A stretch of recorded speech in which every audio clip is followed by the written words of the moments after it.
All right, so we're going to get into the Punisher number 10 here. On sale date April 5th of 1988. Written by Mike Barron, penciled by Will Portasio, inked by Scott Williams, lettered by Ken Bruzenak, and then colored by John Wellington. So real quick, character rundown here. This is going to only really feature about 4 characters here that make up this story. Of course, we got Frank Castle, the Punisher. I'm not going to go into depth of who he is. But we also have Matt Murdock, Daredevil, who's going to be showing up here. He's on the cover. It's pretty fantastic. It's actually seeing somebody from the Marvel Universe that we know and love show up here in the Punisher ongoing series. Matt Murdock, by day, is a defense attorney fighting for justice within the legal system. By night, he patrols the streets of New York as Daredevil, a masked vigilante whose heightened senses and acrobatic fighting skills make him one of the city's most formidable heroes. Unlike the Punisher, Daredevil believes even the guilty deserve due process under the law. Our villain of this story is Alfred Coppersmith, a large, intimidating, and deeply troubled man living in Queens. Alfred harbors intense anger and resentment that have isolated him from the people around him. Beneath his rough exterior lies a dangerous obsession that puts innocent lives at risk. And then our 4th person we are going to bring up is Cindy, Alfred's neighbor, one of the few people who genuinely tries to connect with him. Kind-hearted and compassionate, Cindy sees a side of Alfred that others overlook, and serves as a reminder that people are often more complicated than they first appear. The synopsis of Punisher number 10 goes a little like this.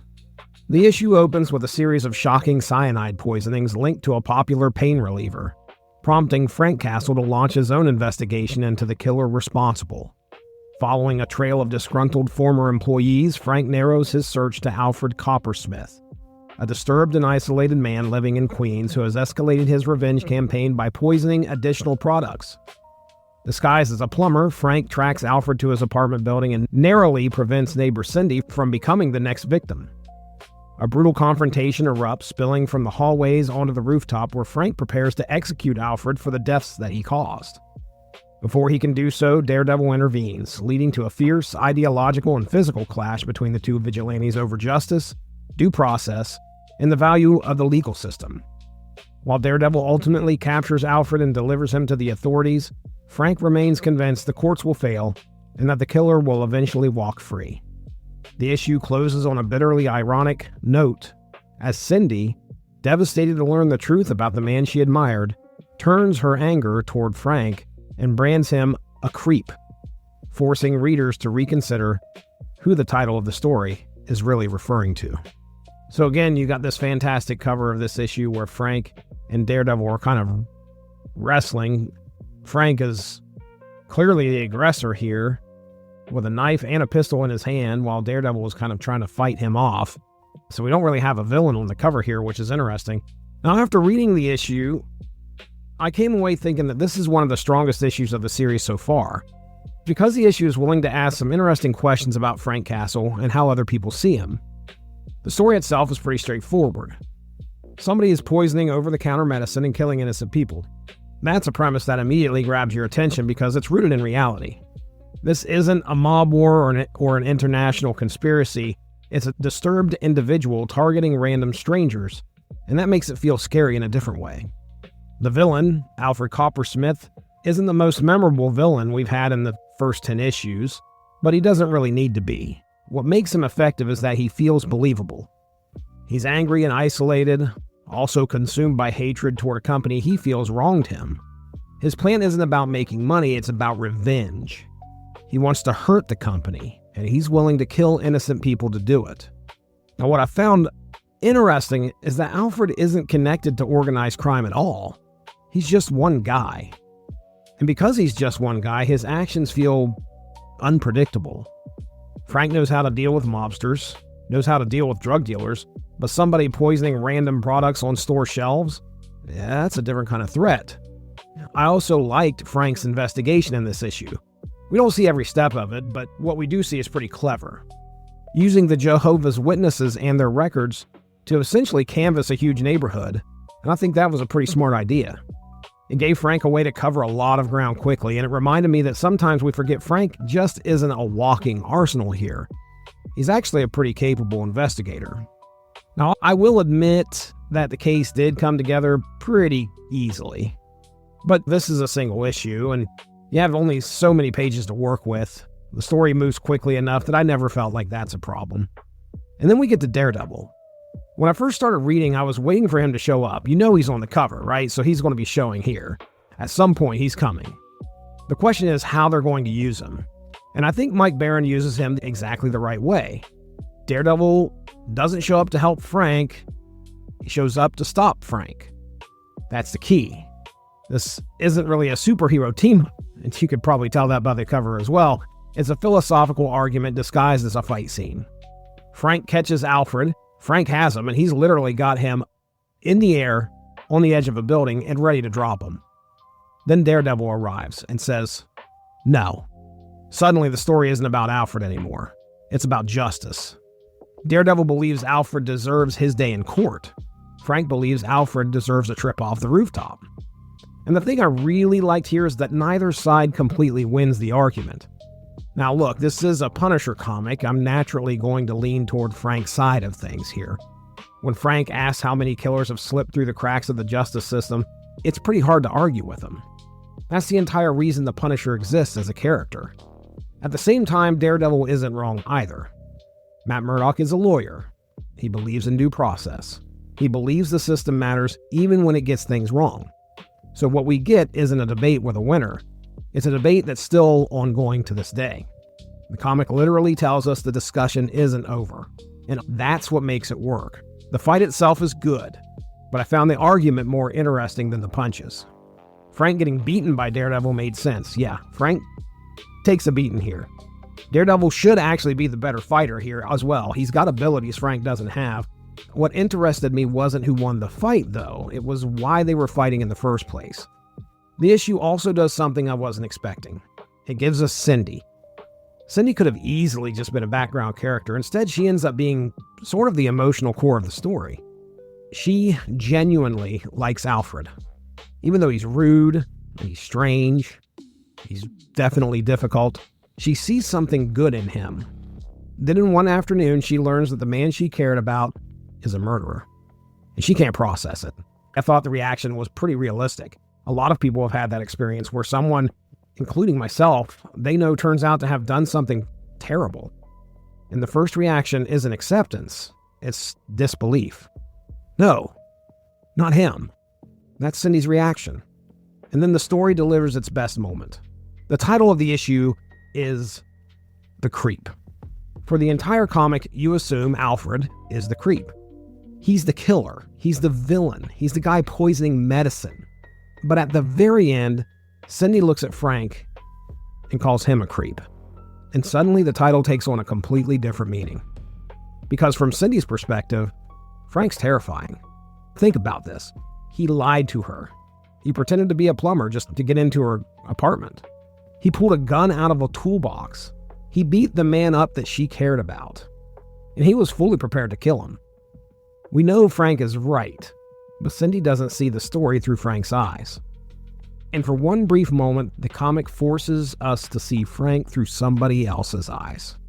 It doesn't make Frank wrong, but it does make you think about how other people would view him. And I think that's why the ending hit harder for me than Daredevil's arrival. The final line is especially interesting. Frank thinks to himself, yeah, most people are creeps. At first glance, it sounds pretty cynical, right? But the more that I thought about it, the more I realized it isn't necessarily Frank saying everyone is evil. It's Frank saying everyone has darkness in them. Everyone has secrets. They have that capacity to disappoint you. Frank has spent so much time seeing the worst of humanity that he assumes that the darkness is there before he assumes the goodness. That's a sad worldview.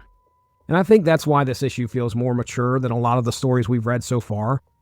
It's not really about whether Frank can stop the bad guy. It's about what Frank's methods say about him. And that's a much more interesting question. One final thing before we wrap up. There are a couple panels in this issue where we see the New York City skyline, including the Twin Towers of the World Trade Center. Every time that I see those in older comics, it hits me a little differently. When this comic was published in 1988, those towers were just part of the skyline.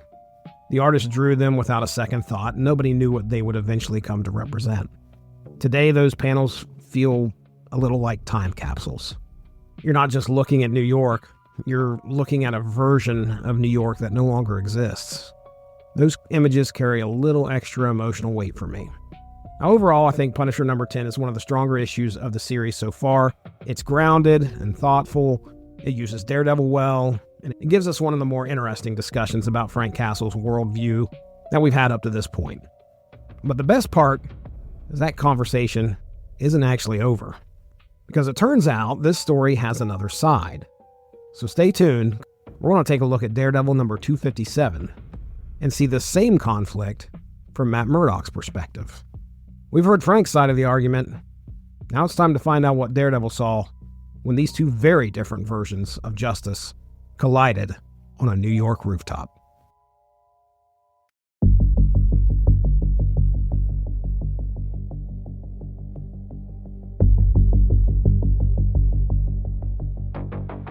So our creative team for issue 257, this was on sale April 5th of 1988, written by Ann Nocenti, penciled by John Romita Jr., inked by Al Williamson, and lettered by Joseph Rosen, colored by Christy Shield. And again, the title of the story is The Bully, on sale April 5th, 1988. The cover of this one is Daredevil and Punisher about to go at it, and they look like giants among the city skyline, and the trade centers are actually kind of in between Frank and Matt here. So, great cover. And John Romita Jr. doing the art here, just fantastic. Now, just to kind of give you an idea of who the characters are, they're pretty much going to be the same that we've already discussed in Punisher number 10. There's a small side story that's going on in this issue that we really won't talk much about, but it's Mary / Typhoid Mary and Kingpin coming together. And there is, a plan already in motion to ruin Matt Murdock's life. Didn't take up a lot of the issue, but it was probably about 2 or 3 pages, I would say, of content there. I think Matt has taken Mary in, and there is a relationship growing there, and she has a different personality by the name of Typhoid Mary that is also in a relationship with the Kingpin. So, sounds pretty interesting, but that's not why we're here. We're here for the Punisher. We're here for Alfred Coppersmith. We're here for Daredevil. So Daredevil 257, The Bully, retells the events of Punisher number 10 from a different perspective while expanding the motivations of both the villain and Daredevil himself. As Frank Castle continues his relentless war on crime and hunts the cyanide poisoner targeting pain reliever products, Daredevil independently investigates the case and quickly traces the culprit to Alfred Coppersmith, a former factory worker driven to bitterness after losing his job to technological change. While Matt Murdock believes Alfred is a damaged man who deserves justice and rehabilitation rather than execution, Frank views him as a murderer who must be permanently stopped. The issue revisits their rooftop confrontation through Alfred's eyes, portraying Daredevil and the Punisher as two powerful bullies fighting over his fate, while debating the merits of law versus vigilantism. Alongside the main story, Matt's personal life continues to unravel as the Kingpin manipulates the unstable Typhoid Mary in an effort to emotionally destroy Matt Murdock. After Alfred is captured, Matt meets him as a lawyer rather than a vigilante, offering him legal representation and a chance at redemption. The issue closes with Alfred accepting Matt's help after realizing that Daredevil's version of justice offers hope for a future, reinforcing the book's central argument that even the guilty deserve the opportunity to answer for their crimes through the legal system, rather than at the end of a gun. So now that we've talked about Punisher number 10 and going into Daredevil 257, this is one of the situations where reading the companion issue really does change the way you look at a story. I don't even know if I'd call this a traditional crossover, really. Usually when we say crossover, we mean the story starts in one book and continues in another. But that's not exactly what happens here. What we get instead is basically the same event from another angle. Punisher number 10 gives us Frank's side of the story, And Daredevil number 257 gives us Matt's side, but more importantly, it also gives us Alfred's side. And that's what makes this issue work. Because in Punisher number 10, Alfred is mostly just the creep. He's a big guy, he lifts weights, he's poisoning aspirin, he's killed people. He's the guy Frank is after, and the book doesn't really ask us to spend much time thinking about him as a person. He's a target, a criminal, and someone Frank has decided deserves to die. Now, when you read Daredevil 257, suddenly Alfred becomes human. That doesn't mean he becomes innocent. That doesn't mean what he did is forgiven. But we understand him now in a way we didn't before. We learn that this is a man who lost his job because he couldn't keep up with the computers. He was pushed out by automation. He felt left behind. He felt useless. He felt the thing that made him who he was had been taken from him. Losing your job is not a small thing, especially when that job is tied to your identity, your dignity, and sense of purpose. That is a very real fear. It was real in 1988, and it might be even more relevant now in 2026 with all the talk about AI and automation replacing people. You can look at Alfred and say, yeah, there are going to be a lot of people out there who feel like the world moved on without them. Now, obviously, most people do not respond by poisoning medication and killing innocent people. That's where Alfred is responsible. That's where I still land. Society may have failed him in some ways. The company may have discarded him. Automation may have made him feel worthless, but Alfred made the choice to take that pain and put it on innocent people. So the issue walks a really interesting line. It makes Alfred sympathetic without excusing him. It helps you understand him without reducing his guilt. And that's kind of a hard thing to do. I felt sorry for Alfred in this issue. I did not forgive him, though. And I think that's an important distinction. You can feel bad for somebody. You can understand how they got to a dark place and recognize that they were broken by something. But that doesn't mean they get a pass for what they did. That's really where this story starts to become more than just Punisher versus Daredevil. It becomes a story about justice, mercy, responsibility, and redemption. Frank's position is simple. Alfred killed people. Alfred deserves to die. End of story. Matt believes Alfred deserves to be stopped. He deserves to be arrested. He deserves to face the legal system. He also believes Alfred still has rights. He still deserves a trial. He still deserves the chance, however small, to become something other than what he is in this moment. Matt's compassion in this issue did not feel foolish to me at all. It doesn't feel naive. It feels like Matt Murdock. It feels like a lawyer superhero. He believes in the system. Even knowing the system can fail, he believes people have rights even when they've done terrible things. And he believes prison can serve some purpose beyond punishment.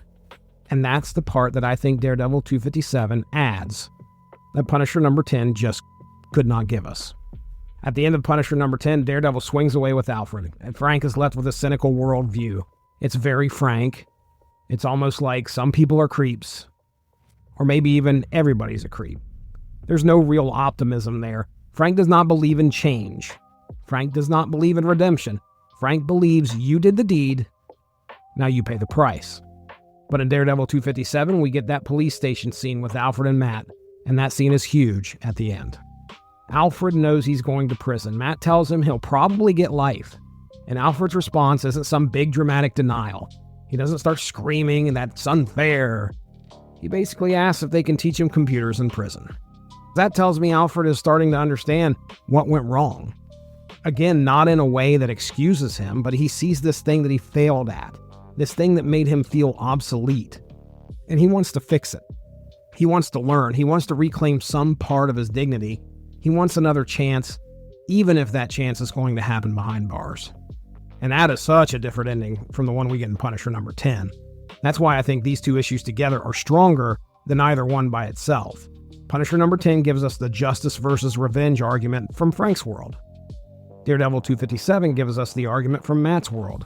But then it adds the missing third piece, Alfred himself. Because in Punisher number 10, we are really focused on Frank and Daredevil. Two sides of justice, two methods, two philosophies, but in Daredevil 257, Alfred is sitting there watching them fight over his fate. He even sees them almost as two bullies. And I think that's a really interesting choice. The Punisher issue is called The Creep. The Daredevil issue is called The Bully. And I think The Creep lands better as a title, personally, just the way the story ended. But The Bully makes you stop and think. Alfred feels bullied by society. He feels pushed out by a faceless system. Computers, automation, corporate decisions. All this stuff doesn't really have a face, but still took his livelihood. Then he responds by becoming a bully himself. He poisons people who had nothing to do with his job loss. And then on the rooftop, he sees Daredevil and the Punisher as two powerful figures deciding what happens to him. Now, do I think Alfred really has much of a say at that point? No. Justice has caught up with him. The question is just what kind of justice it's going to be. Frank's justice or Matt's justice? But seeing that fight through Alfred's eyes adds something. It doesn't necessarily change the fight for me. It's still Frank and Daredevil throwing down on a rooftop, but it gives the fight more weight. Alfred is watching these two heavyweights battle over whether he lives or dies, and he knows it. And that makes the rooftop scene that much stronger. And I really appreciate how the issue handles the repeated material. It could have felt repetitive. It could have felt like, okay, I've already read this. But it doesn't, because the point of view is different. The emphasis is different. The same dialogue lands differently. Alfred's narration gives the scene a new life. That's a really good use of the comic book medium. Now, I do want to say that the Typhoid Mary and Kingpin material in this issue did not do much for me. I understand why it's there. This is a Daredevil comic, and it has ongoing Daredevil business that has to be dealt with. But for what I came to this issue for, the Punisher, Daredevil, Alfred story, that stuff felt like a distraction. I know Daredevil has a lot of soap opera elements and ongoing plots, and I'm sure if I were reading the run consistently, it would matter more. But in this issue with Daredevil and the Punisher giant-sized on the cover, I'm not really here for Typhoid Mary and her vengeful plans. That said, the main story is strong enough that it doesn't ruin the issue for me. I enjoyed this just about as much as Punisher number 10 aside from that material. And one thing this Daredevil issue does immediately is remind you who Frank is if you're not reading his book. In Punisher number 10, I noticed that the issue really doesn't show Frank killing anybody. But here in Daredevil 257, the issue opens with him mowing down a crack house full of dealers. So if you were just a Daredevil reader, this issue tells you real quick, this is the Punisher. This is what he does. And in Daredevil's book, Frank feels less like a person and more like a force of nature. He doesn't change. He doesn't learn. And I don't think Frank is in the business of learning. Frank already knows what he believes, and he knows Alfred will go through the system. He might get out. He knows that. In Frank's mind, though, the system takes maggots in and lets maggots back out. Frank is not here to debate. Frank is here to end the problem. That certainly is Frank's greatest strength, and you could argue his greatest flaw. Because if Frank had thrown Alfred off that roof, there is no police station scene. There is no moment where Alfred asks if he can learn computers in prison. No chance for Alfred to sit with what he's done and possibly become something else. Frank's solution ends the threat, but it also ends the possibility of redemption. And that's where Matt's side becomes powerful. Matt does not necessarily know Alfred will change. He has no idea if that will happen. I don't think Matt's saying the man is definitely redeemable. I think Matt's saying he deserves the chance. That's a big difference. Matt is not pretending Alfred didn't kill people. He's not pretending Alfred should walk free here. He is saying the law matters, rights matter, accountability matters, and mercy matters too. To me, this story is about justice and redemption. Frank represents justice without mercy. And that can also become cruelty if you look at it too long. Matt represents mercy with accountability, and that's the key. He's not saying Alfred should avoid consequences. He is saying consequences should not be the same thing as execution. And Alfred needs both men for this story to work.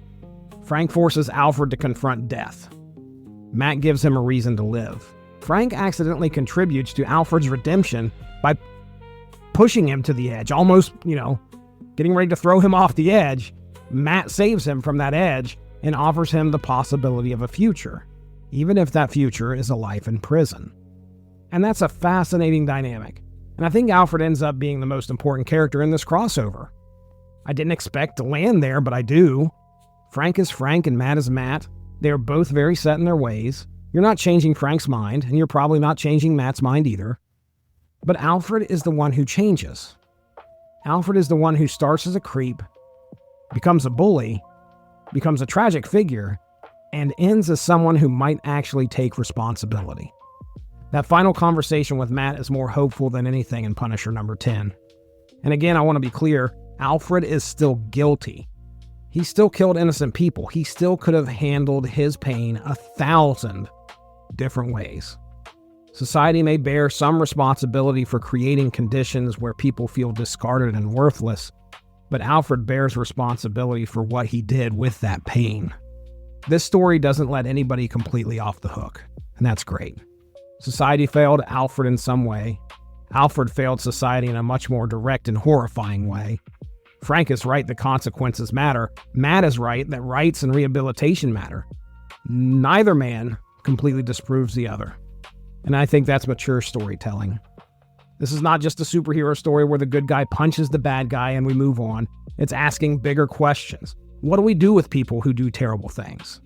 Are they only the worst thing they've ever done? Does understanding someone make us soft on them? Does refusing to understand them make us cruel? Is prison only punishment, or can it be something more? Can a person who has done something awful still change? And the story doesn't give us a clean answer. If Alfred gets out one day and hurts someone again, Frank's argument gets stronger. If Alfred truly turns his life around, Matt's argument gets stronger. But would that even matter to Frank? Probably not. Frank isn't interested in that possibility. Once you cross the line Frank cares about, the possibility of change is off the table. Matt lives in the gray area. Frank does not. And that's why reading both issues together is essential. I would absolutely recommend reading Punisher number 10 and Daredevil 257 as a pair. You can read either one alone, but together they become something more complete. Punisher number 10 gives you the hard-edged, cynical version of the story, and Daredevil 257 gives you the human, tragic, more hopeful version. And together they elevate Alfred into one of the more memorable one-off characters in this early Punisher run. It makes the rooftop fight better. It makes the moral debate better. And it makes the story feel surprisingly relevant today. Swap out late 80s computer automation for modern AI anxiety, and the emotional core still works. People are afraid of becoming obsolete. People are afraid of being replaced. Afraid that the world is changing faster than they can keep up. But the story also says fear and pain do not excuse cruelty. Alfred's explanation helps us understand him. It does not erase what he did, and that to me is the strength of the issue. Daredevil 257 does not make Frank look wrong in every way. It does not make Matt look right in every way. It makes the conversation more complicated. It gives Alfred a voice. It takes a story that could have just been Punisher wants to kill him, Daredevil wants to stop Frank, and turns it into a story about responsibility, mercy, justice, and the possibility, not the guarantee, but the possibility of redemption. And that's why I think these two issues together create one of the stronger stories of the first 10 issues of the Punisher run. By the end, I'm not just thinking about the crime. I'm thinking about the criminal. I'm thinking about Frank.